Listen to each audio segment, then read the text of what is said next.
नमस्कार, मैं हूं राजेश कुमार। वक्त बड़ी बहस का है। ब्राह्मण ठाकुर के बाद कायस्थ समाज की तरफ से लखनऊ की सड़कों पर कई होर्डिंग्स लगाए गए। बीजेपी पर तंज कसते हुए अलग अलग तरीकों के स्लोगन वाले होर्डिंग्स किसने लगाए ये मालूम नहीं चला। अभी होर्डिंग्स पर उत्तर प्रदेश के कायस्थ बंधुओं को बीजेपी का स्थायी वोट बैंक बनने पर बधाई दी गई है। कायस्थ अब जाग जाओ या फिर हमेशा के लिए सो जाओ, और तुम हमें वोट दो हम तुम्हें दुत्कार देंगे, तुम हमें सपोर्ट दो हम तुम्हें फटकार देंगे जैसे स्लोगन लिखे हैं और होर्डिंग्स के जरिए बीजेपी पर तंज कसते हुए नवगठित कार्यकारिणी में किसी भी कायस्थ को स्थान ना देने के लिए राष्ट्रीय और प्रदेश नेतृत्व का आभार भी जताया गया है। ये एक तरह का तंज है। ये होर्डिंग्स लखनऊ के अलग अलग एरिया जैसे महानगर, कपूरथला, हजरतगंज, आलमबाग, गोमती नगर की सड़कों पे दिखाई दे रहे हैं। हालांकि कुछ होर्डिंग्स पर अखिल भारतीय कायस्थ महासभा भी लिखा हुआ है। होर्डिंग्स लगने के बाद पूरे लखनऊ में हड़कंप मच गया है। उसके बाद पुलिस प्रशासन ने इन सभी पोस्टर को उतारने की कवायद तेज कर दी। हाल ही में आम आदमी पार्टी के राज्यसभा सांसद संजय सिंह ने मुख्यमंत्री योगी आदित्यनाथ के ठाकुरों के प्रति कार्य किए जाने के लिए एक सर्वे कराया था। इसका खुलासा उन्होंने खुद वीडियो रिलीज करके किया था। यानी कुल मिला के उत्तर प्रदेश में अगर हम देखें तो जैसे जैसे चुनाव नजदीक आ रहा है वैसे वैसे जाति का जो खेल है वो खुल के सामने खेला जा रहा है, और फिर राजनीति जो है वो सिमट के जात पात के इर्द गिर्द दिखाई देती है।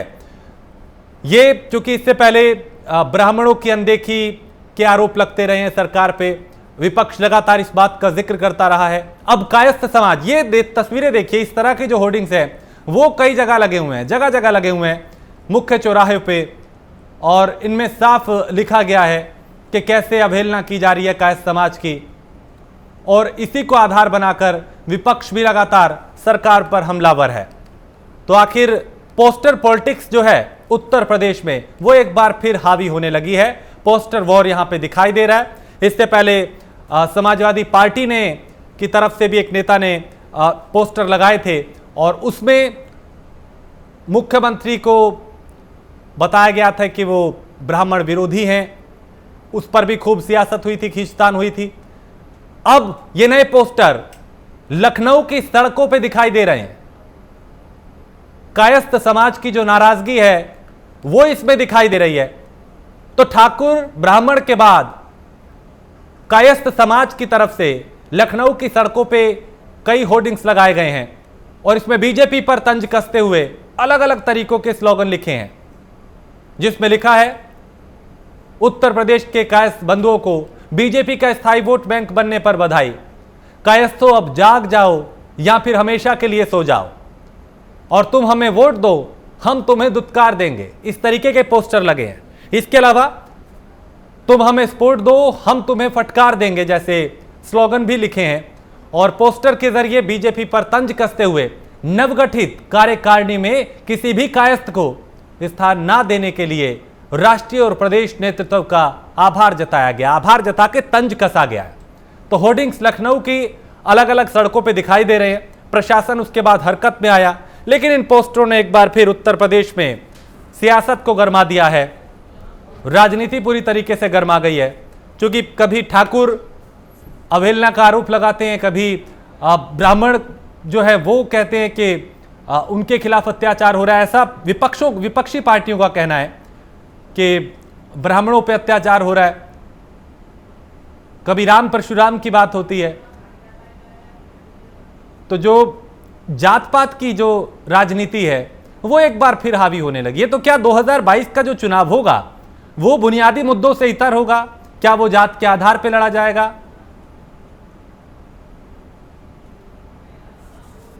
तो कई सवाल हैं, उन सवालों के जवाब तलाशेंगे। चर्चा में हमारे साथ कुछ मेहमान जुड़े हैं। हमारे साथ अशोक पांडे हैं, प्रवक्ता भारतीय जनता पार्टी के, कपिश श्रीवास्तव है, प्रवक्ता समाजवादी पार्टी के, अशोक वाजपेयी हैं, कांग्रेस प्रवक्ता, और नवलकांत सिन्हा है, वरिष्ठ पत्रकार। आप चारों का बहुत स्वागत है सर।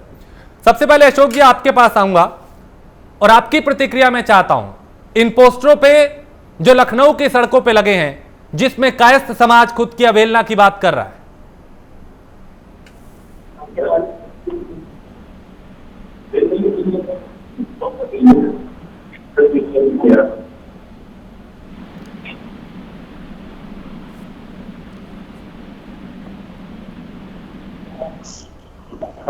हेलो। अशोक जी की आवाज नहीं पहुंच पा रही हम तक। अशोक जी आपकी आवाज नहीं आ रही, मैं फिर आपके पास आऊंगा। कपीश, आपकी प्रतिक्रिया चाहता हूं मैं इन पोस्टरों पे। जो भारतीय जनता पार्टी के खिलाफ ये पोस्टर लगे हैं, समाजवादी पार्टी के मैं सबसे पहली चीज ये कहना चाहूंगा कि देखिए ये समाजवादी जी मैं सुन पा रहा हूं, आप अपनी बात रखें। जी, मैं ये कहना चाहता हूं कि ये भारतीय जनता पार्टी का एक अंदरूनी मसला है कि वो जो है क्या चाहते हैं, अपने किसको रखते हैं किसको नहीं रखते, इससे हमारे पार्टी का कोई लेना देना नहीं। हाँ। लेकिन चूंकि भारतीय जनता पार्टी में तमाम कायस जुड़े हुए हैं जो इनके नेता हैं, हाँ। और बहुत पहले से वो अपनी सेवाएं इनको दे रहे हैं, लेकिन बावजूद इसके मैं आपको एक बात कहना चाहूंगा। हाँ। कि देखिए हम भी कायस्थ नेता हैं जी, समाजवादी पार्टी के अंदर हैं। हाँ। है तो वो सर्व समाज की हम बात करते हैं। हाँ। लेकिन हमारे समाज के जो तमाम संगठन हैं, हाँ। वो कहीं ना कहीं से सामाजिक सरोकार से हम लोग के जुड़े होने के कारण अपनी बात की और वेदना भी हम लोग से कहते हैं। अखिल भारतीय कायस्थ महासभा, हाँ। जिसके राष्ट्रीय अध्यक्ष योगेंद्र नाथ श्रीवास्तव जी हैं, हाँ। उन्होंने बाकायदा एक लेटर हमारे घर तक पहुंचवाया। उन्होंने खुद टेलीफोन से मुझसे बात की और उन्होंने कायस्थ समाज की वेदना मेरे सामने रखी। और मैं उनके लेटर की बात कहूंगा कि उन्होंने अपने लेटर के बाद में क्या लिखा। उन्होंने ये लिखा है कि कायस्थ समाज का उत्तर प्रदेश में कम से कम 10% वोट है। हाँ। और कायस्थ समाज पूरे भारत के अंदर ये भारतीय जनता पार्टी और संघ से 90% जुड़ा रहा और इनको मुसलसल वोट देता चलाया, इनकी सरकारें बनाता चलाया। लेकिन उसने कभी ये आवाज बुलंद नहीं की कि कायस्थों को भी कोई पद चाहिए। हाँ। लेकिन सबसे बड़ी चीज ये है कि देखिए कायस्थ समाज ने कोई अपनी भागीदारी नहीं मांगी, लेकिन इस बार भारतीय जनता पार्टी ने जो प्रदेश कमेटी अपनी घोषित की उसमें जाति का उल्लेख किया है। हाँ। कि फला फले जाति के, फला फला जाति के, फला फला जाति के। हाँ। तो ये जातिवादी पार्टी ने जब अपने आप को पूरे जातिवाद में घोल दिया तो कायस्थ समाज के लोगों ने भी पूछा, यदि जातिवादी बात करनी है तुम्हें तो हमें भी बताओ कि तुम्हें वोट दिया तो तुमने हमने क्या दिया। हाँ। तो ये कायस्थ समाज का दुख दर्द है जो ये पोस्टर में बयान हो रहा है। और कोई ऐसा ठगा नहीं जिसको भारतीय जनता पार्टी ने ठगा नहीं, चाहे वो ब्राह्मण समाज हो, चाहे वो कायस्थ समाज हो या अकलियत के लोग हो, हर समाज को छलने का काम भारतीय जनता पार्टी ने किया है। और इस समय तो खुल्ला कायस्थों को छलने का काम भारतीय जनता पार्टी ने किया। ठीक है, अशोक बाजपेयी आपकी प्रतिक्रिया मैं चाहता हूं, उसके बाद आगे सवालों की एक लंबी फहरिस्त है, उस पर भी चर्चा करेंगे। राजेश जी, सबसे पहले बताना चाहता हूँ कि अभिषेक बाजपेयी नाम है मेरा। ठीक है, ठीक है अभिषेक जी, ठीक है, नाम ठीक कीजिए उनका जी। देखिए कायस्थ समाज की जहां तक हम बात करते हैं, कायस्थ समाज में अगर किसी ने, मैं नहीं जानता उसके व्यक्ति ने पोस्टर लगाए हैं, तुम हमें वोट दो, हम तुम्हें धुतकार देंगे, तुम हमें सपोर्ट, जिस व्यक्ति ने रखा है तो समझ करके लगाया है उसने। क्योंकि आप देखिए जब भारतीय जनता पार्टी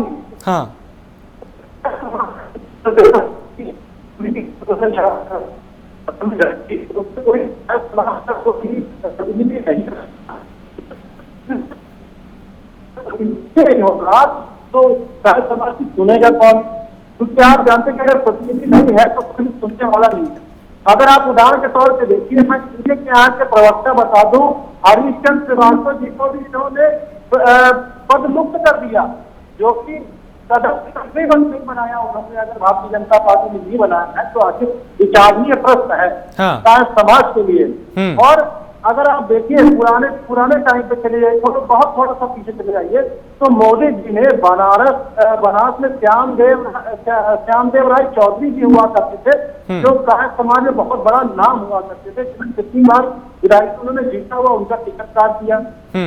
तो ये सब चीजें दर्शाती हैं कि भारतीय जनता पार्टी वो नहीं चाहते किसी का विकास हो सके, किसी बस वो ये चाहती है अपना वोट बैंक हासिल करना चाहती है। लेकिन अब वो इस बात को समझ ली कि कायर समाज में उनसे अलग हो रहा है। ठीक है, अशोक जी कुछ कह रहे हैं।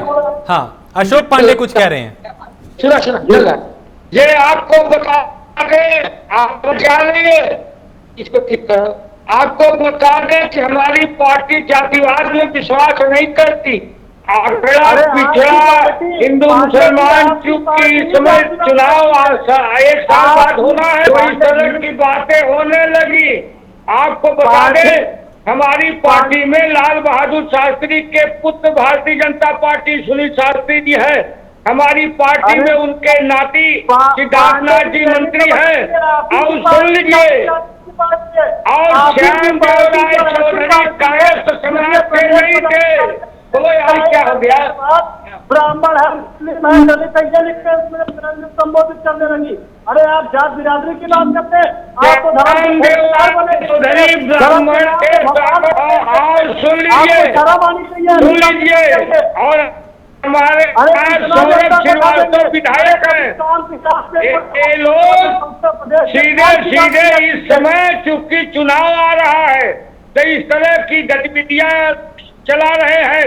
समाज को जातियों में बांटने का, समाज को में तोड़ने का कुचक्र ये लोग चला रहे हैं। लेकिन इनके मंसूबे चलने वाले नहीं हैं। हरीश श्रीवास्तव जी आज भी भारतीय जनता पार्टी के प्रवक्ता हैं। सभी लोगों के साथ खड़ी है, सभी लोगों। लेकिन अशोक जी ये बताएं कि ये नाराजगी क्यों है कायस्थ समाज में? अगर लखनऊ की सड़कों पे जगह जगह पोस्टर लगे हैं तो इसे कैसे देखें?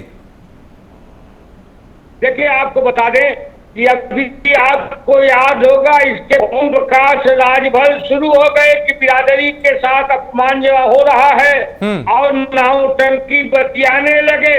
जबकि हम लोगों ने सुहेल देव की प्रतिमा लगाया, हमने सुहेल देव जी के नाम पर ट्रेन चलाया, लेकिन अंदरूनी गणित थी कि वो चाहते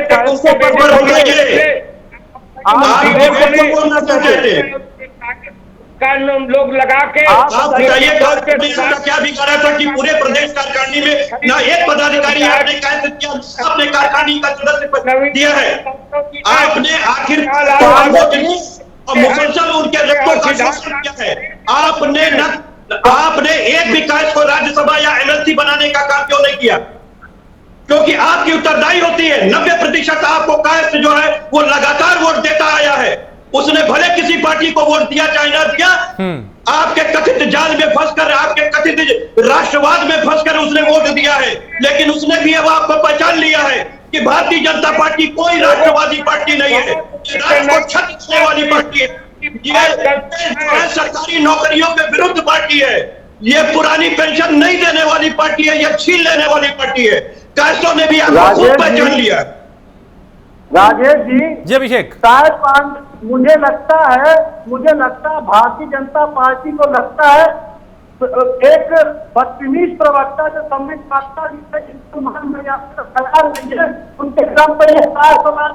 नहीं, किसी के लिए भी आप ऐसे ना बोले। अभिषेक, आप सब सम्माननीय हैं, किसी के लिए व्यक्तिगत इस तरह की टिप्पणी ना करें। नवल जी, मैं आपके पास आता हूं। नवल कांत जी, क्या उत्तर प्रदेश में जो पोस्टर पॉलिटिक्स है, हम इसे यूं समझे कि 2022 का जो चुनाव है वो बुनियादी मुद्दों से इतर जात पात के इर्द गिर्द ही रहेगा? जी हाँ, निश्चित रूप से मुझको लग रहा है कि पता नहीं क्यों बीजेपी जब हिंदुत्व के नाम पर वोट मांगती थी तो सभी हिंदू जातियों के को वोट मिलते थे। लेकिन न जाने क्यों इस कास्ट पॉलिटिक्स में पड़ी और जिस तरह से पदाधिकारियों की लिस्ट जारी की उसमें जातियों का नाम था। जाहिर सी बात है, वो जातियों का उल्लेख इसलिए किया गया था कि उसमें बीजेपी ये शो करना चाहती है कि सबको एडजस्ट किया है, खासतौर से ब्राह्मणों को और 7 ब्राह्मणों को उन्होंने पदाधिकारी बनाया था। हाँ। लेकिन फिर जब जातियों की बात हुई तो उसमें कायस्थ बिरादरी नहीं थी, स्वर्णकार बिरादरी नहीं थी। और कायस्थ वो बिरादरी है जो एक अच्छा खासा शहरी वोटर इस संख्या में जरूर है उत्तर प्रदेश के प्रमुख शहरों में, जहां वो सरकार बनाने या सरकार हटाने की क्षमता रखता है। और ऐसे में इस बिरादरी के लोगों को प्रतिनिधित्व नहीं मिलना जाहिर सी बात है। बीजेपी से जो कायस्थ बिरादरी के लोग लोग उनकी नाराजगी हुई। और दूसरी तरफ जो बाकी दल है उनको लग रहा है कि अगर इनको अपनी तरफ आकर्षित किया जाए तो एक अच्छा खासा वोट बैंक खड़ा होगा। हाँ। और जो शहर में उनकी सीटों में इजाफा कर सकता है। ठीक है, तो यानी हम ये माने कि जात पात की जो राजनीति है उत्तर प्रदेश में वही हावी है, बुनियादी मुद्दों की कमी है, विपक्ष उनको उठाने की बजाय वो भी इधर ही घिरता जा रहा है। नहीं, देखिए जाति, जिस बिरादरी की बात हो रही, कायस्थ बिरादरी कभी जाति के आधार पे इकट्ठे होकर वोट नहीं देती, वो अक्सर मुद्दों पे वोट देती है। पढ़ी लिखी बिरादरी है। हाँ। तो उसी आधार पर वोट देती है। मुझको तो लगता है इस मुद्दे को बीजेपी ने खुद खड़ा किया है और न जाने क्यों खड़ा किया। इनके मतलब ये स्ट्रैटेजी अगर सियासी स्ट्रैटेजी है तो मुझको लगता है कुछ बहुत बेहतर स्ट्रैटेजी नहीं। ठीक है, अभिषेक आप कुछ कह रहे थे?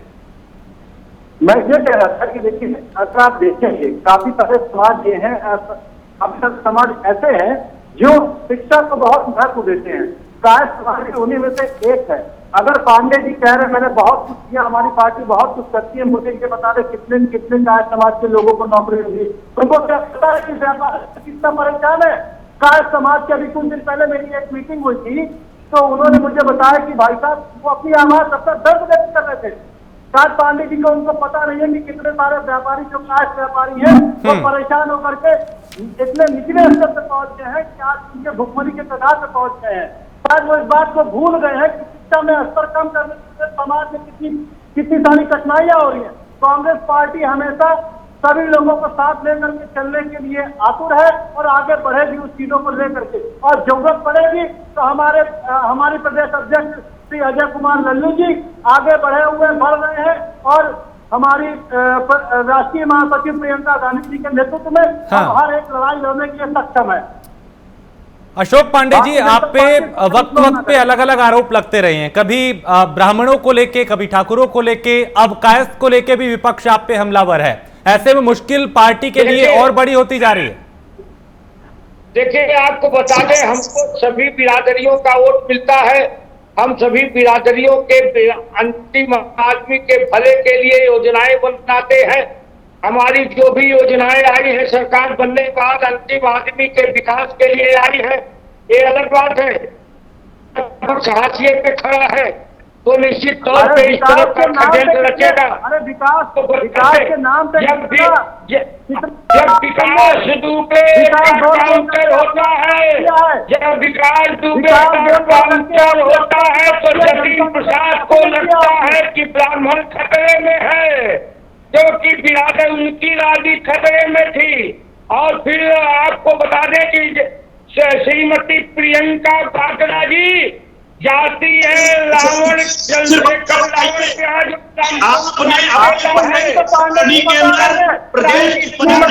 क्या एक भी कार्य इस लायक जिसको आप प्रदेश की कमेटी में शामिल कर मुझे आपने समाज के लोगों के का काम किया है। आपने कायस्थ समाज से वोट लेने के बाद उस समाज को धोखा देने का काम किया है। आपने ये समझिए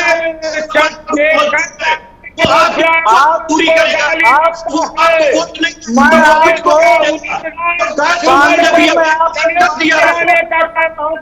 किसी को मजबूर नहीं है, सारे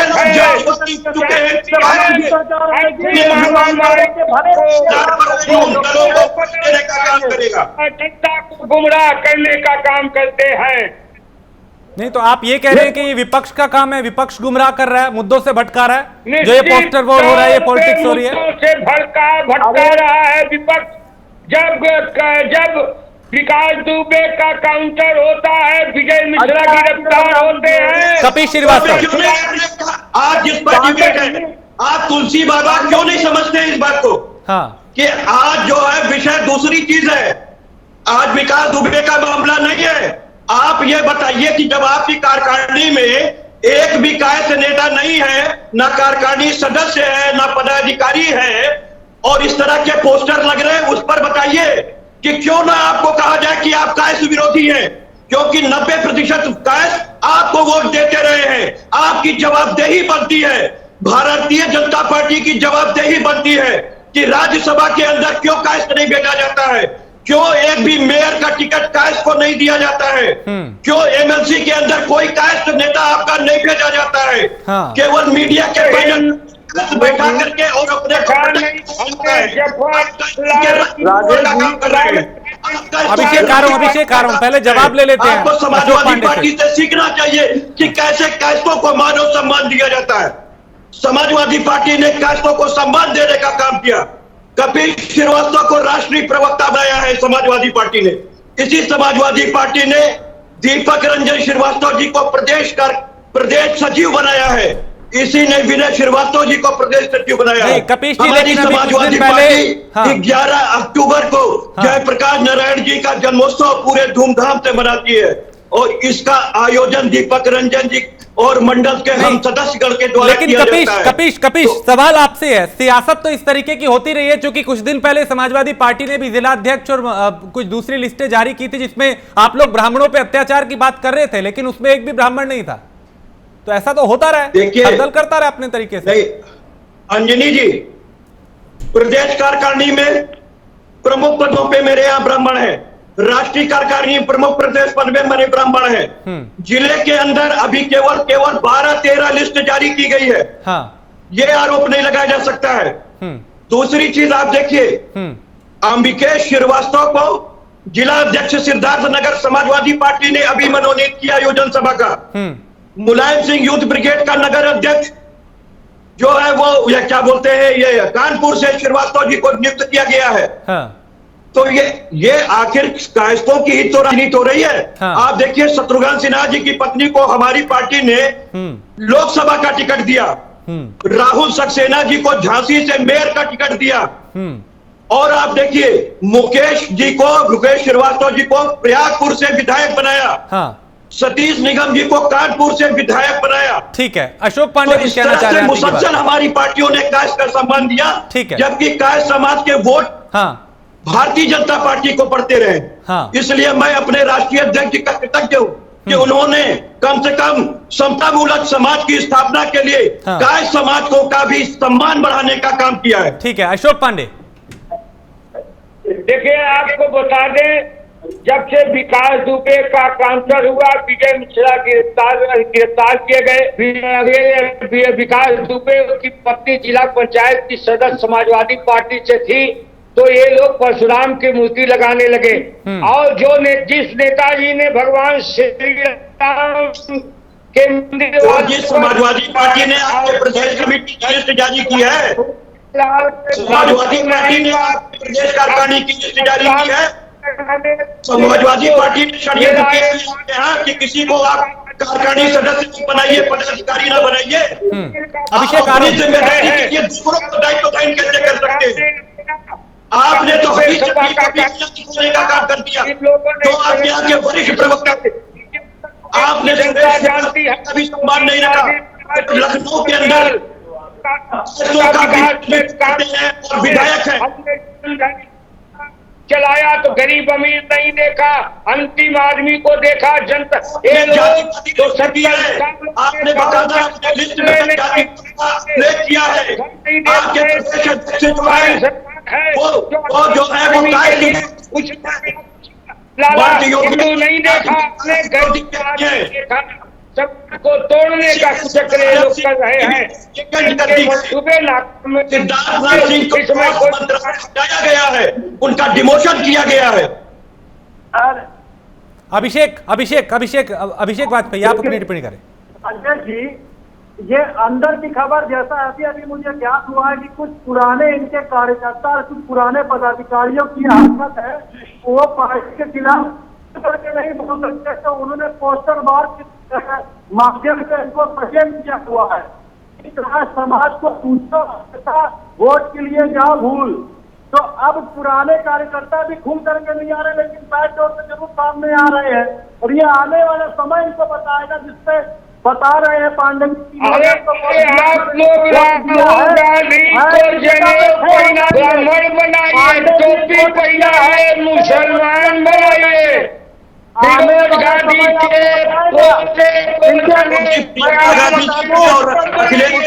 आपके प्रदेश की लिस्ट नहीं जारी की है, आप लोगों का नाम क्यों ले रहे हैं? पांडे जी आपके प्रदेश की लिस्ट प्रियंका जी, राहुल जी और अखिलेश यादव जी ने जारी नहीं किया है। लोगों ने लाइक किया और आपके स्वतंत्र देव सिंह जो कायस्थ विरोधी नेता है उन्होंने किया है। स्वतंत्र देव सिंह जो कायस्थ विरोधी नेता है उन्होंने किया है। उन्होंने उत्तर प्रदेश से कायस्थ समाज के नेताओं को भारतीय जनता पार्टी में किनारे लगा दिया है।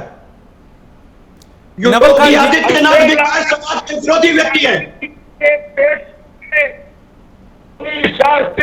नवल खान जी, उत्तर प्रदेश सरकार के मंत्री हैं। विकास का काम किया है, जनता को आपने किनारे फेंक दिया हुआ है। आपने अपनी पार्टी का विकास किया, आप लोगों ने अपना एक सेकंड नवल खान जी, ठीक है, आता हूं मैं आपके पास। नवल खान जी, क्या वजह है कि कायस्थ समाज की उतनी केयर नहीं की जा रही पार्टी की तरफ से, भारतीय जनता पार्टी की तरफ से, जबकि वो इनका एक वोटर रहा है, जनसंघ के वक्त से ही वो बीजेपी को वोट करता रहा है, फिर उनको क्यों नहीं तवज्जो दिया जा रहा? 8% जनसंख्या है प्रदेश में, 210 विधानसभा सीटों पे वो प्रभाव करते हैं, उस पर प्रभावित करते हैं उनको, बावजूद इसके। जी हाँ, निश्चित रूप से असल में बीजेपी का बहुत बड़ा वोट बैंक कायस्थ रहा है और वो लगातार वोट करता आया और कहीं ना कहीं क्योंकि पढ़ा लिखा वोटर है। आप जो कायस्थ के जो प्रमुख लोग गिने गए जाते हैं, चाहे वो जयप्रकाश नारायण हो, चाहे वो लाल बहादुर शास्त्री हो, चाहे डॉक्टर राजेंद्र प्रसाद हो, चाहे हरवंश राय बच्चन हो, कोई भी अपनी जाति अपने नाम के आगे नहीं लगाता। तो ये जो कौम है ये अपनी जाति से नहीं पहचानी जाती थी, ये एक हिंदुत्व के रूप में ज्यादा था। तो वो विचारधारा के आधार पर बीजेपी को वोट दे रही थी और किसी भी पार्टी ने आज तक कायस्थों को सीरियस नहीं लिया है, क्योंकि बहुत ही कम सीटें हैं जहां ये प्रभावित करते हैं। और बीजेपी ने भी सोचा कि ये तो हमारा वोटर है, कहीं जाएगा नहीं, और पूरी तरह से नेग्लेक्ट किया और इस वजह से ये चर्चा शुरू हुई है। लेकिन देखिए, नरेंद्र मोदी आज भी कायस्थों के लिए एक बहुत बड़े नेता होंगे, लेकिन उत्तर प्रदेश में जिस तरह से कायस्थों को निगलेक्ट किया जा रहा है, उत्तर प्रदेश जब राज्य के चुनाव होंगे, विधानसभा के चुनाव होंगे, और अगर कायस्थ जातिवादी होकर सोचेगा तो वो किसी को जिता तो नहीं सकता है, लेकिन बीजेपी को बहुत बड़ा नुकसान करेगा। अशोक पांडे जी, एक बड़ा नुकसान है आपके लिए। 8% जनसंख्या है कायस्थों की प्रदेश में, 210 विधानसभा सीटें जिसको प्रभावित करते हैं, बावजूद उनकी अवहेलना की जा रही है, ऐसे आरोप आप पे लग रहा है।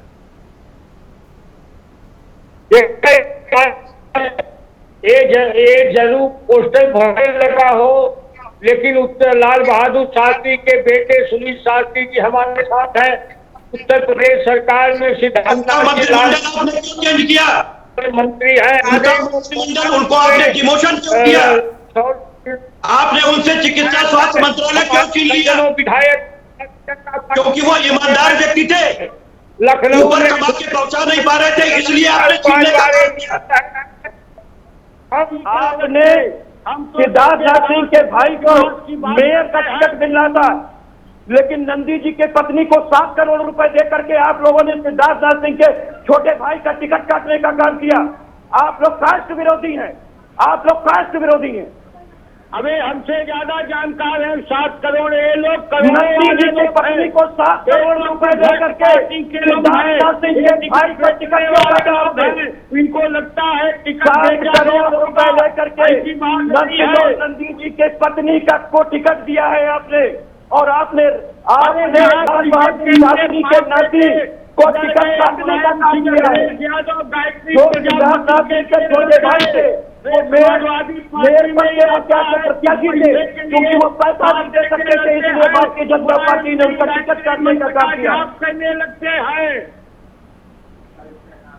जो सच्चाई है उसको कबूलिए कि आपने मेयर का टिकट इलाहाबाद के अंदर बेचने का काम किया। एक सेकंड। आपने नंदकिशोर नंदी जी की पत्नी को बेचा है 7 करोड़ रुपए में, और कपिश सिद्धार्थनाथ श्रीवास्तव सिंह के भाई को नहीं दिया है।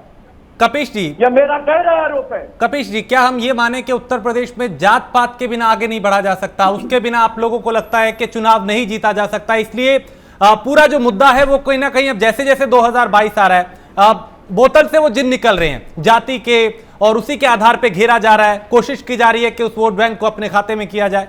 क्या बुनियादी मुद्दों पे चुनाव नहीं लड़ा जा सकता, नहीं जीता जा सकता?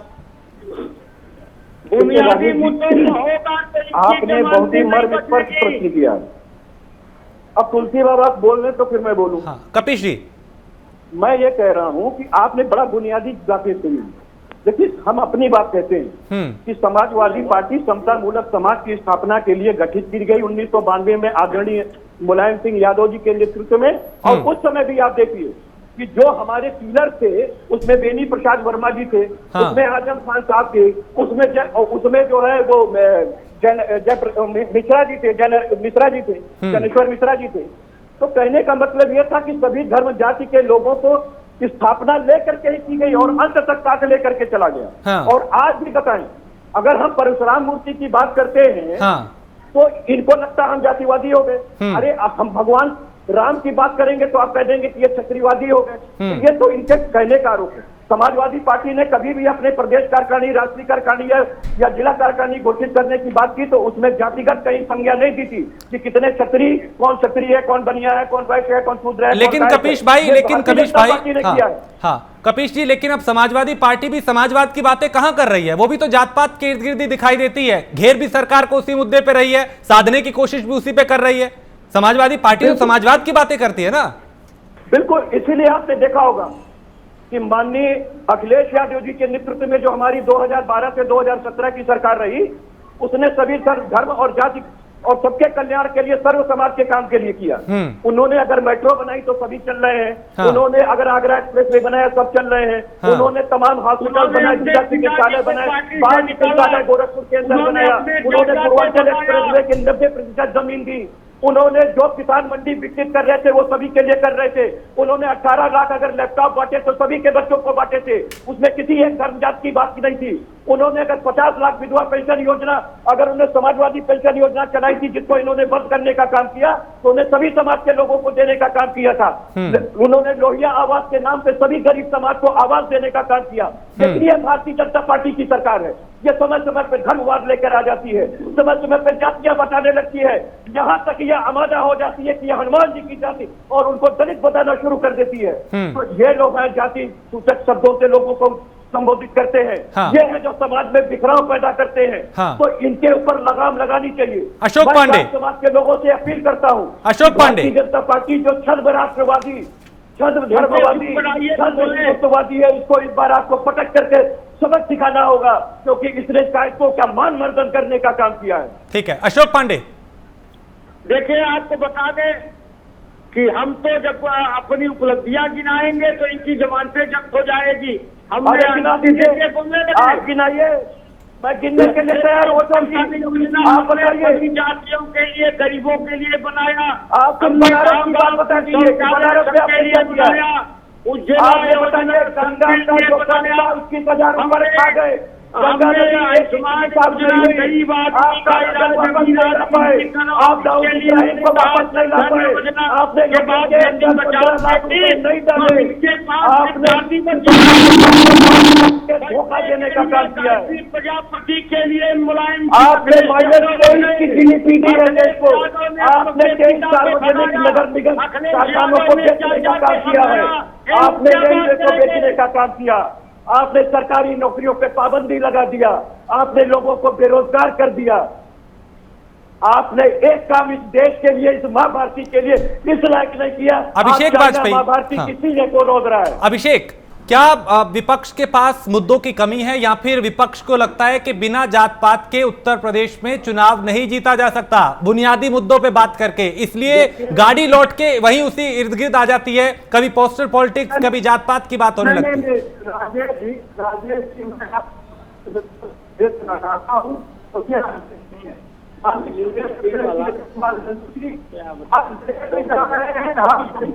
तो चाहे अमीर व्यक्ति हो, दबा कुचला व्यक्ति हो, जिसके साथ अन्याय हुआ हो, उसके साथ उसकी आवाज बढ़ करके आवाज उठा रहे हैं। और लेकिन प्रदेश सरकार दमनकारी नीतियों के साथ हर जगह उनको गिरफ्तार करने का काम करती है, क्योंकि उसको इस बात का पता है अगर वो आवाज आगे बढ़ गई तो क्या होगा, उनकी सत्ता खिसक सकती है, लोग सड़कों पे आ सकते हैं। इसी वजह से उनको हर जगह से गिरफ्तार कर लिया जाता है। आपको याद होगा कि लॉकडाउन पीरियड में उनको एक महीने से ज्यादा के लिए जेल में डाल दिया गया। उनको आपको शायद पता नहीं होगा कि उनको तारीफ भी किया गया। कपीश जी, सरकार मैं और आपको बता दूं कि उनकी जो हमारे पार्टी की नीतियां हैं वो सभी के लिए हैं कि वो सभी की आवाज बंद करके आगे बढ़ेंगे, सभी की आवाज को आगे बढ़ेंगे। उनकी परेशानी को हम अपनी परेशानी समझते हैं, क्योंकि उनकी पार्टी जनता परेशान है, सड़कों पर आ रही है, चाहे हुए बलात्कार हो, घुसपैठ के दबाव से सबकी जवाब के देना पड़ेगा भारतीय जनता पार्टी को, देना पड़ेगा। अब जनता जवाब मांगेगी, कांग्रेस पार्टी के सवालों को और कपीश आप कुछ कह रहे हैं, जवाब मांगेगी। कपीश जी देखिए संजय जी, बहुत निवेदन के साथ मैं एक बात कहना चाहता हूँ। हाँ, कि देखिए हमारी पार्टी ने 2004 से लेकर के आज तक जया बच्चन जी को राज्यसभा का सांसद बनाया और आज तक वो बनाती करें। एक सबसे बड़ी बात कहेंगे जो आप आश्चर्यचकित हो जाएंगे इस बात से। हाँ, जो यश भारती सम्मान हमारी उत्तर प्रदेश सरकार देती थी, हमारी अखिलेश यादव जी देते थे जी, उसमें एक बहुत बड़े कायस्थ कवि हुए थे नीरज जी। नीरज जी को पेंशन देने का काम यश भारती के ही माध्यम से किया जाता था। उनको सम्मान दिया गया था, उनको सर्टिफिकेट और लाखों रुपए का इनाम दिया गया था। और जब वो अंतिम सांस ले रहे थे तो नीरज जी ने कहा इस बात को कि बताइए ये भारतीय जनता पार्टी की वो सरकार है जिसने यश भारती में मेरी पेंशन बंद कर दी, एक कायस्थ व्यक्ति की पेंशन बंद कर दी। और आप देखिए कि इन्होंने किस तरीके से कायस्थों पर अत्याचार किया, ब्राह्मणों पर अत्याचार किया। गोरखपुर के डॉक्टर कपिल जो बच्चों के लिए भगवान साबित हुए थे ऑक्सीजन कांड में, जिसमें गलती उनकी कहीं भी नहीं थी, सारी गलती उत्तर प्रदेश सरकार की थी, क्योंकि बार बार ये चेतावनी भेजने के बाद भी कि आपका एमयू खत्म हो चुका है, लेकिन उत्तर प्रदेश सरकार ने बजट नहीं जारी किया मेडिकल कॉलेज गोरखपुर को। और 10 लाख पे एमयू था कि 10 लाख हो जाएगा तो आप पेमेंट करेंगे, और 70 लाख पे कंपनी ने बंद किया था। और इंसेफेलाइटिस के अंदर 70 बच्चों की आहुति हो गई, और उसमें डॉक्टर कपिल ने मानवता के अंदर आकर के उन्होंने गैस सिलेंडर बाहर के प्राइवेट नर्सिंग होम से अरेंज करा करके बच्चों की जान बचाने की कोशिश की। यही मीडिया था जो उनको भगवान बता रहा था। ये योगी जी को नहीं गुजरी, योगी जी ने उनको अभियुक्त बना दिया। उसमें से निकले तो उन्होंने एनएसए लगा दिया, और एनएसए के अंदर हाई कोर्ट ने जो लतार लगाने का काम योगी सरकार को किया है। अब किसी को कहने की जरूरत नहीं कि योगी सरकार धर्म विरोधी काम करती है, योगी सरकार जाति विरोधी काम करती है। इस पर मोहन मुझसे लेने में लगा दिया। सदस्य बनाया भी हिंदू मुसलमान सिख पठान गोरखपुर से राहुल महानगर अध्यक्ष को क्यों हटाया? हमारी गोरखपुर से राहुल श्रीवास्तव महानगर अध्यक्ष को क्यों हटाया? जांच के साथ गोरखपुर से राहुल श्रीवास्तव महानगर अध्यक्ष को आपने क्यों हटाया? हमारे साथ तुलसी है तो कबीर भी है। आपने दिग्विजय श्रीवास्तव को क्यों इस्लाम साहब को आप कायस्थ विरोधी है भारतीय जनता पार्टी। नवल खान जी, कोई ऐसा ठगा नहीं जिसके भाजपा ने ठगा नहीं। ठीक है, आता हूं मैं। नवल खान जी, कुछ दिन पहले आम आदमी पार्टी की तरफ से एक ऑडियो जारी किया गया था, सर्वे किया जा रहा था, वो भी जाति आधारित, धर्म आधारित था, वो भी उसमें भी जात पात को लेकर उस सर्वे में सवाल जवाब किए गए थे। यानी वो पार्टी जो दिल्ली में शिक्षा और स्वास्थ्य की बात करती है, जब वो उत्तर प्रदेश में आती है तो जात पात उसे भी सूझने लगता है। क्या उत्तर प्रदेश की राजनीति बिना जात पात के आगे नहीं बढ़ सकती? क्या 2022 में बुनियादी मुद्दे आधार नहीं होंगे? क्या उन पे चुनाव नहीं लड़ा जाएगा, नहीं जीता जाएगा, और हम इसी के इर्द गिर्द घूमते रहेंगे जहां से कई साल पहले, कई दशकों पहले इसी की शुरुआत हुई थी, जातीय आधारित राजनीति की? देखिए, उत्तर प्रदेश में जो जाति एक सच है, और ये सच केवल यहाँ की जनता की वजह से नहीं है, ये यहाँ के राजनेताओं का सच है। यहाँ पे 2 प्रमुख पार्टियां, समाजवादी पार्टी, उसकी पहचान यादव और मुस्लिम वोट के बैंक की वजह से है, बीएसपी की पहचान दलित वोट बैंक की वजह से है। हाँ। बीजेपी की जरूर ऐसी पहचान नहीं थी जो जाति आधारित होती, लेकिन हमेशा से बीजेपी में आगे जो बात रखी जाती थी वो हिंदुत्व को लेकर रखी जाती थी। पीठ पीछे जातियों के समीकरण तलाशे जाते थे कि किस सीट पे किसको टिकट दिया जाए और उसका जाति का गणित बेहतर हो। लेकिन इस तरह से, जिस तरह से खुल के बातें आई हैं, मुझको लगता है बीजेपी खुद लेके आई है, और कहीं ना कहीं बीजेपी में पार्टी के अंदर एक ऐसा माहौल है कि एक खास पार्टी का वर्चस्व है। हाँ। और जाहिर सी बात है, खास पार्टी जो जाति का वर्चस्व है उससे ब्राह्मण समाज आहत था, और उसको दूसरे दलों ने पहचाना, खासतौर से समाजवादी पार्टी और बीएसपी ने। हाँ। और यहाँ से ये चर्चा खुल के सामने आई है, और अब ये कायस्थ तक पहुंच गई जिस पर हम लोग आज बैठ के चर्चा करें।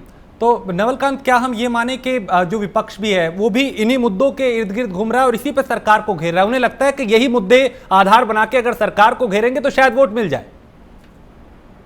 देखिए, विपक्ष में दो बड़े विपक्षी पार्टी जो है, समाजवादी पार्टी और बीएसपी, जो पिछले शासन कर रही थी। कांग्रेस बहुत समय से उत्तर प्रदेश में नहीं है, तो तभी कांग्रेस अपनी जड़ें तलाश रही है। हाँ। और सपा और बसपा फिर से वापस आने की कोशिश कर रहे हैं। उत्तर प्रदेश में जाति एक सच है और इसमें दो जातियों को ये उभार के लाया गया कि जो ब्राह्मण है वो उपेक्षित है, और इसी ब्राह्मण को दिखाने के लिए कि नहीं उनकी परीक्षा नहीं हो रही है, बीजेपी ने जो अपनी कार्यकारिणी की लिस्ट जारी की उसमें बताया कि किस तरह से जातियों को बैलेंस किया गया, खासतौर से क्षत्रियों और ब्राह्मणों को, और उनको साथ पदाधिकारी बनाए हुए हैं। लेकिन वहां पे एक चूक हो गई कि उसमें कास्तों का किसी भी एक आदमी का नाम नहीं था, और वहां से ये मुद्दा उठा है। और निश्चित रूप से अगर इसको मैनेज नहीं किया बीजेपी ने, तो हो सकता है कि आने वाले चुनाव में नुकसान हो बीजेपी को। अशोक पांडे, देखिए, आपको बता दें कि मूल बात उत्तर प्रदेश में चुनाव निश्चित तौर पे विकास पे होगा, मुद्दों पे होगा, और अभी पूरी कार्यकारिणी का गठन नहीं हुआ है। हमारे यहाँ अभी मोर्चा प्रकोष्ठ और तमाम चीजें हैं। राष्ट्रीय पार्टी का कार्यकारिणी में क्यों नहीं है? क्या कोई कार्य लायक नहीं था कि प्रदेश की मूल कार्यकारिणी के बहुत पदाधिकारी उनको बनाया जाए? सारी व्यवस्था होगी निश्चित। क्या आदरणीय सुरेश श्रीवास्तव जी का कद बहुत छोटा था?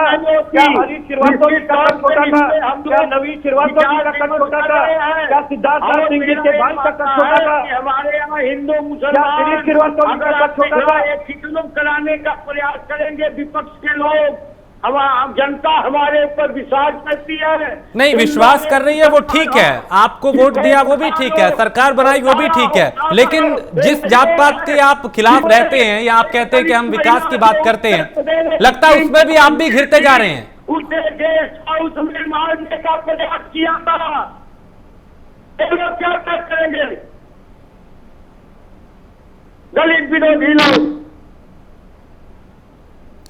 नहीं अशोक जी, ये सवाल इसलिए बुनियादी खड़ा हो जाता है और हो सकता है ये बड़ी चूक है पार्टी की, शायद इस पे ध्यान देना होगा। कायस्थों की एक तरीके से अवहेलना इसलिए कही जा रही है क्योंकि लिस्ट में जिनके नाम थे उनके नाम के आगे जाति लिखी हुई थी, लिहाजा यहाँ पे क्या एक भी ऐसा शख्स आपको नहीं मिला जिसे पद दिया जाए पार्टी में, संगठन में? देखिए, हमारे यहाँ संगठन है, सरकार है, अनेक पद है, निश्चित तौर पर विचार विमर्श हो रहा है, किसी की कोई अवहेलना नहीं। ये विरोधी दलों को जब कोई मुद्दा नहीं मिलता तो इस तरह के मुद्दों को उछालने का काम करते हैं।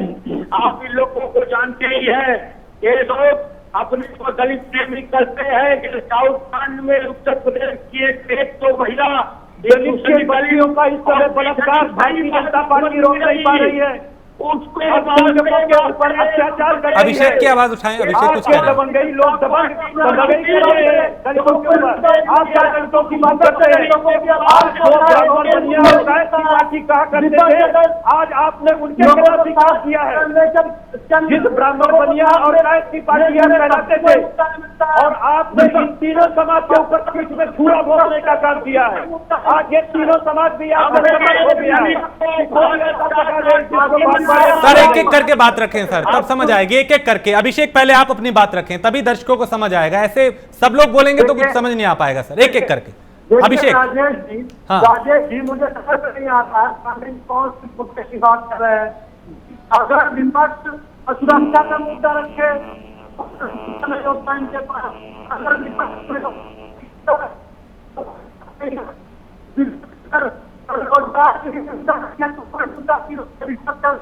लोगों की आवाज को उठाए, घुसा नहीं रहेगा। अगर लोगों को साथ ले चलने की बात है तो आखिर मुद्दा कौन सा आपको सारे अभिषेक आपकी आवाज नहीं ठीक से पहुंच पा रही, मैं फिर आपके पास आऊंगा। अभी आपकी आवाज कट रही है, मैं दोबारा आपके पास आता हूं। कपीश, क्या विपक्ष के पास मुद्दों की कमी है? जो बुनियादी मुद्दे होने चाहिए जिससे जनता का हित हो, क्या उसकी कमी है विपक्ष के पास? आप लोग नहीं भुना पा रहे उनको, नहीं उठा पा रहे उन मुद्दों को?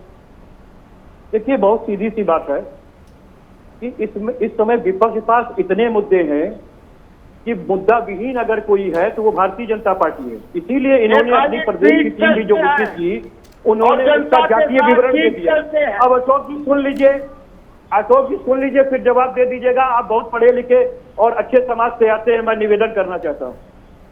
मैं सिर्फ एक बात कहना चाहता हूँ कि भाई देखिए, -23.9 की जीडीपी गई है और ये भारतीय जनता पार्टी की सरकार है।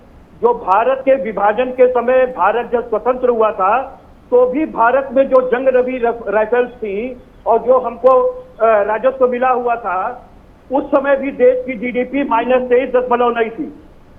और दूसरी बात मैं कहना चाहता हूँ, विपक्ष एक बात पूछता है आदरणीय मोदी जी से, योगी जी से और अशोक पांडे जी से भी, कि हमें यह बताइए कि अगर देश की जीडीपी -23.9% जा रही है तो अंबानी साहब, अडानी साहब, जयंत शाह साहब जो अमित शाह के लड़के हैं, ये कैसे इनकी कंपनियां फायदे में जा रही हैं? और अंबानी साहब विश्व में 10वें पायदान से 4थे पायदान पे कैसे आ गए, और वो भी कोरोना काल में? आपने 23 नेशनलाइज कंपनियों को बेचने का काम किया है, आपने भारतीय रेल को बेचने का काम किया है, आपने डाक विभाग और LIC को प्राइवेटाइजेशन करने का काम किया है। यानी आपने जो पूर्ववर्ती सरकारों ने कमाया उनको बेच के खाने का काम किया और देश को डुबा दिया है। तो विपक्ष के पास इतने मुद्दे हैं। आज देखिए, बेरोजगारी दर जो है इस समय 40% है, कोरोना से पहले ही 22% आ चुकी थी। और पिछले नहीं तो फिर इन मुद्दों को आधार बना के क्यों नहीं सरकार को घेरा जाता? कपिश भाई, इन मुद्दों को अगर आप कह रहे हैं कि ये गंभीर विषय है, ये मुद्दे हैं, लेकिन आप इस पे सरकार को घेरते नजर नहीं आते। आप हम पिछले कई दिनों से देख रहे हैं, ब्राह्मणों की बात करते हैं, उन पे अत्याचार की बात करते हैं, सिर्फ एक जाति विशेष को लेकर ही राजनीति हो रही है पिछले कई दिनों से। नहीं, बहुत अच्छा क्वेश्चन किया आपने। अभिषेक जी आ रहा हूं अभी। हाँ राजेश जी, बस छोटा सा आंसर, हाँ, उसके बाद अभिषेक जी बोलेंगे।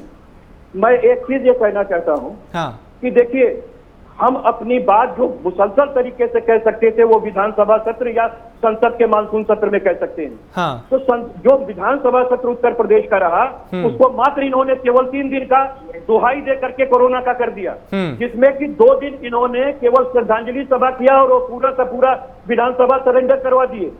और 1 दिन में 17 विधायक 17 इन्होंने वो कर दिया, विधेयक लेकर के आ गए और कोई हम लोगों को सवाल नहीं करने दिया। हम लोग ने जनता की आवाज लेकर के विधानसभा भवन के आगे प्रदर्शन करने का काम किया। अभी हमने नीट और जेई की परीक्षा के विरुद्ध में हमारे छात्र सभा के लोग लाठी खाए हैं और मुकदमे लिखे गए हैं, सर फट गया है, पेट फट गया है।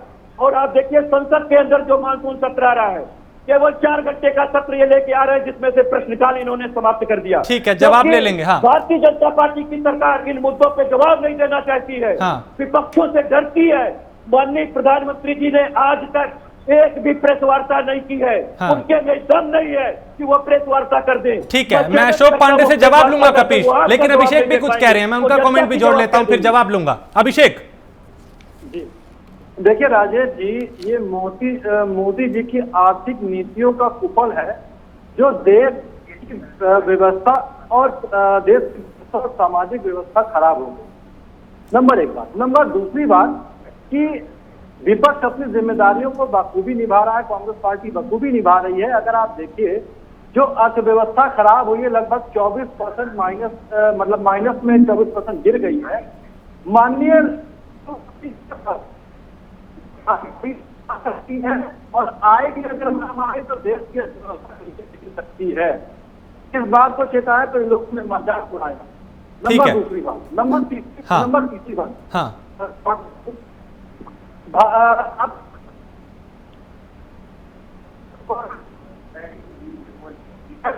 तो आगे बोल रही है,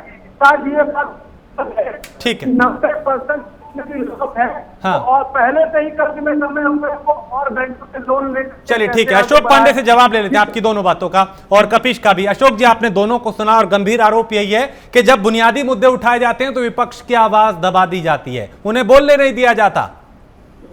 देखिए, आपको बता दें कि इस समय पूरे वैश्विक महामारी पूरे दुनिया में है, पूरी दुनिया में जीडीपी इस स्थिति में है, लेकिन उसके बावजूद भारत में अंतिम आदमी को सारी व्यवस्था करना, पशु के स्वास्थ्य की चिंता करना, उनको भोजन की व्यवस्था करना और उनके आर्थिक सहयोग देने का काम हो रहा है। और ये दल सारी ट्वीट करते हैं और जनता के साथ चीज करते हैं। हमने उत्तर प्रदेश में आप गलत बयानी कर रहे हैं। पूरे विश्व के अंदर भारत की जीडीपी सबसे यहाँ तक कि श्रीलंका और बांग्लादेश पाकिस्तान की भी जीडीपी आप जीडीपी के मामले में नेपाल चले गए। अमेरिका की जीडीपी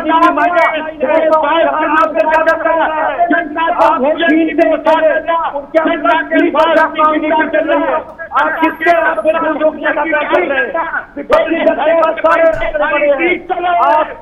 भारत के आंकड़े नहीं है जिसको आप वोट के पी लेने का काम करेंगे। नवलकांत, जो आपने कॉर्पोरेट सेक्टर को छूट दी थी वो छूट कहाँ गई? तो वो मार्केट में क्यों नहीं देते?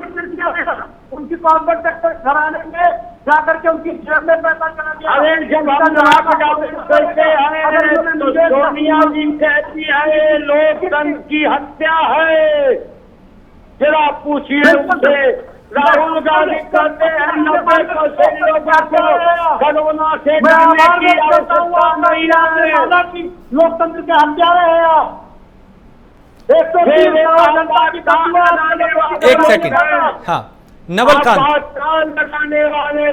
जी कहते हैं कि लोकतंत्र की हत्या है, दुर्भाग्यजनक है।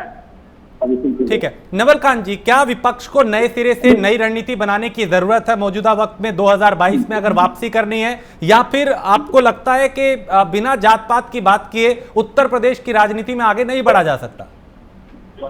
देखिए राजेश जी, आदर्श बात तो यही है कि मुद्दों पे बात होनी चाहिए, लेकिन एक कड़वा सच ये है कि जितने भी राजनीतिक दल हैं वो सब के सब राजनीतिक बातों, राजनीतिक मुद्दों की बजाय केवल जाति पे चुनाव लड़ना चाहते हैं। और सबसे आसान होता है कि जाति के समीकरण बैठाइए और जिसका समीकरण सही बैठ जाए वो चुनाव जीत जाए।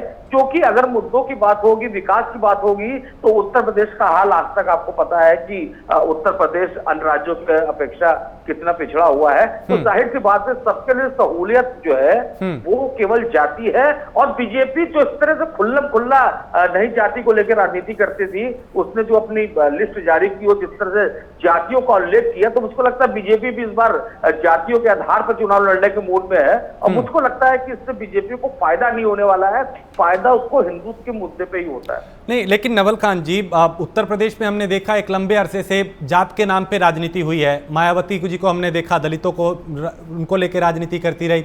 अखिलेश यादव को लेके वो यादव समाज के लिए मुलायम सिंह यादव पे और दूसरे तरह तरह तक के आरोप लगे। बीजेपी को ये समझा जाता है कि वो कम से कम जाति आधारित राजनीति नहीं थी। लेकिन आज हम जिस मुहाने पे खड़े हैं, लगता है कि वहीं से शुरुआत कर रहे हैं जहां से कई दशकों पहले थे। जहां पे देखिए बीजेपी जब जिस रूप में आई, स्वरूप में आई, और उसने जिस तरह से राम मंदिर का मुद्दा उठाया और जिस तरह से हिंदुत्व वाले मुद्दे लेती थी, और उसी तरह एक वोट बैंक खड़ा हुआ जो राष्ट्र प्रेम करते थे, राष्ट्रवादी थे, वो बीजेपी के संग खड़े हुए। लेकिन बीजेपी इक्वेशन हमेशा बैठाती थी कि जहां पे भी टिकट दिया जा रहा है वहां पे जाति इक्वेशन में हमारा कैंडिडेट सीट बैठता है कि नहीं। लेकिन पिछले कुछ दिनों से, खासतौर से जब से उत्तर प्रदेश में बीजेपी की सरकार बनी है, कुछ ऐसा माहौल बन रहा है कि लग रहा है कि बीजेपी जाति की राजनीति की तरफ बढ़ रही है। लेकिन अखिलेश को अगर हम देखें उनका कार्यकाल, तो उन्होंने इस मिथक को बदलने की कोशिश की थी और हमने चुनाव में भी देखा, वो कह रहे थे काम बोलता है, विकास के नाम पे वोट मांगा गया। हालांकि नतीजे जो आए वो सबके सामने था, लेकिन उन्होंने उस परिभाषा को बदलने का काम किया। जी देखिए, जितने भी पॉलिटिकल पार्टीज है वो हमेशा कहती है कि हम अपने काम पे वोट मांगेंगे, अपने चीजों पे वोट मांगेंगे, लेकिन पीठ पीछे वो जाति समीकरण ही होते हैं। चाहे अखिलेश यादव हो, चाहे मायावती हो, और चाहे अब ये बीजेपी हो, सभी जातियों के तय तोड़ करके ही चुनाव लड़ेंगी, ऐसा साफ नजर आ रहा है। ठीक है, वक्त की कमी है। कपीश जी 10 सेकंड में बहुत छोटा कमेंट। बहुत छोटा कमेंट मैं आपको कह रहा हूँ कि देखिए, अखिलेश जी ने जो स्वच्छता की राजनीति की और जिस तरीके का स्वच्छता का यज्ञ किया था, उस यज्ञ पे हमारी पार्टी आज भी कायम है, सभी धर्मों और जातियों के लिए काम कर रही है। क्रिमिनलाइजेशन हमने अपने पार्टी के अंदर खत्म करके विकास की बात की, और शायद उसी के लिए हमने अपनी शहादत दी और भी आगे देते रहेंगे। लेकिन हम इन चीजों से समझौता नहीं करेंगे। लेकिन भारतीय जनता पार्टी मुसलसल जातिवाद के ही आधार पे लोगों को कर दिया है। केवल एक ही काम उसने मेरे किया, पास वक्त की कमी है, को कभी प्रतिनिधित्व नहीं दिया। बहुत शुक्रिया। और के पीठ में छुरा बसने का ठीक है सर, फिर चर्चा करेंगे, चूंकि ये राजनीति रुकने वाली नहीं है पोस्टर की और जातिवाद की, फिर हम किसी दिन और मुद्दे पे चर्चा करेंगे। कपिल श्रीवास्तव बहुत शुक्रिया, अशोक पांडे जी आपका शुक्रिया, अभिषेक वाजपेयी आपका भी शुक्रिया, नवलकांत आपका भी बहुत शुक्रिया इस डिबेट का हिस्सा बनने के लिए, चर्चा करने के लिए, अपनी बात रखने के लिए। लेकिन सवाल ये कि क्या 2022 का चुनाव जाति पे लड़ा जाएगा या फिर बुनियादी मुद्दों पर? सवाल का जवाब जो है शायद हमें चुनाव के वक्त ही मिलेगा कि जनता का मूड क्या है, जनता क्या चाहती थी, क्या राजनीतिक पार्टियां उनके मूड को भाप पाई या फिर अपने हिसाब से जनता को चला